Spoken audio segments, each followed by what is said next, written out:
రాయలసీమలో ఒక శివాలయం ఉంది. అక్కడికి ఒక్కసారి వెళ్లి భక్తితో ప్రార్థిస్తే కోరికలు నెరవేరాయని వేలాది మంది భక్తులు నమ్ముతున్నారు. ఈ ఆలయంలోని నందీశ్వరస్వామి మహిమల వెనుకున్న విశ్వాసం ఏమిటి? ఈ క్షణం నుంచి చివరి వరకు చూడండి. ఆంధ్రప్రదేశ్లోని వైఎస్సార్ కడప జిల్లాలో వేంపల్లి సమీపంలోని నందిపల్లి గ్రామంలో వెలిసిన శ్రీ నందీశ్వరస్వామి ఆలయం భక్తులకు ఎంతో పవిత్రమైన శైవక్షేత్రంగా ప్రసిద్ధి చెందింది. ఇక్కడ శివుడు నందీశ్వరస్వామి రూపంలో కొలువై ఉన్నారని భక్తులు విశ్వసిస్తారు.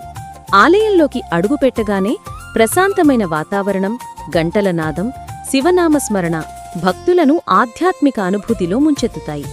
స్థానిక విశ్వాసం ప్రకారం నిజమైన భక్తితో స్వామివారిని ప్రార్థిస్తే జీవితంలోని అడ్డంకులు తొలగి మనశ్శాంతి కలుగుతుందని చెబుతారు.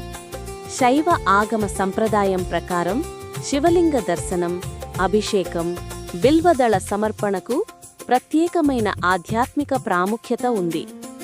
ఈ ఆలయంలో కూడా భక్తులు ఎంతో భక్తి శ్రద్ధలతో ఈ సేవల్లో పాల్గొంటారు.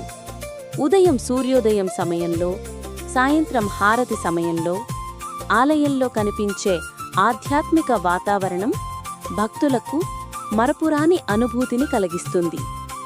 దీపాల వెలుగు, మంత్రోచ్చారణ, హారతి ఘంటానాదం ఆలయాన్ని మరింత దివ్యంగా మార్చేస్తాయి. ఈ క్షేత్రానికి వచ్చిన భక్తులు కేవలం కోరికల కోసమే కాదు, మనశ్శాంతి కోసం, శివుని అనుగ్రహం కోసం, కుటుంబ క్షేమం కోసం కూడా ప్రార్థనలు చేస్తుంటారు. అందుకే ఈ ఆలయం భక్తి, విశ్వాసం, ఆధ్యాత్మిక ప్రశాంతతకు ప్రతీకగా నిలుస్తోంది. వివాహం ఆలస్యమవుతున్నవారు, ఉద్యోగం కోసం ప్రయత్నిస్తున్నవారు, కుటుంబ సమస్యలతో బాధపడుతున్నవారు ఇక్కడికి వచ్చి ప్రత్యేక పూజలు చేస్తుంటారు. సోమవారం రోజున రుద్రాభిషేకం, బిల్వార్చన, పాలాభిషేకం చేయడం విశేష ఫలితాలనిస్తుందని భక్తుల నమ్మకం.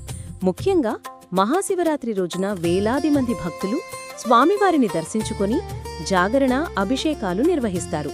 ఈ ఆలయంలో నందీదేవుడికి ముందు తమ కోరికను మనసులో చెప్పుకొని తరువాత శివలింగాన్ని దర్శించడం ఒక ప్రత్యేక సాంప్రదాయంగా కొనసాగుతోంది.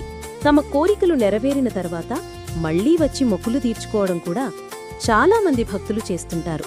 ఈ క్షేత్రం గురించి అనేక మంది భక్తులు తమకు జరిగిన అనుభవాలను పంచుకుంటుంటారు.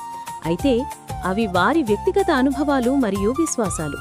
మీరు శివభక్తులైతే ఒకసారి ఈ పవిత్ర నందిపల్లి శ్రీ నందీశ్వరస్వామి ఆలయాన్ని దర్శించి ఆ ఆధ్యాత్మిక ప్రశాంతతను అనుభవించండి. ఓం నమః శివాయ. ఈ వీడియో నచ్చితే లైక్ చేయండి, శివభక్తులందరికీ షేర్ చేయండి. ఇలాంటి ఆలయాల చరిత్రలు, విశేషాలు, ఆధ్యాత్మిక రహస్యాల కోసం మా ఛానల్ను సబ్స్క్రైబ్ చేసి బెల్ ఐకాన్ను తప్పకుండా నొక్కండి. హరహర మహాదేవ.